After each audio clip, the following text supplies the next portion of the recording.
Hi everyone, welcome back to the channel.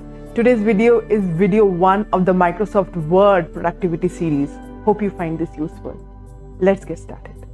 In today's video, we are going to see how you can create and add a reference to pretty much any section in a Word document. For that, we are going to use this dummy template.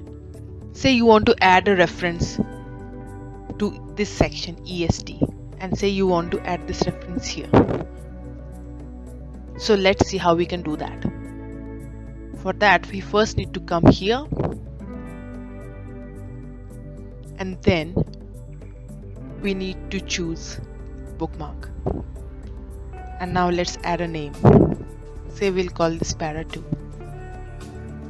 As you can see, the add button has not been activated. Why that has happened is because we had a space between para and 2. Now that I have removed it, I can select add. Now I'll come here, select this, choose link, and select para 2 from bookmark section. Now if I click, it will take me directly here. So yes, that's how you can create easy bookmarks in a document and add links anywhere in the document.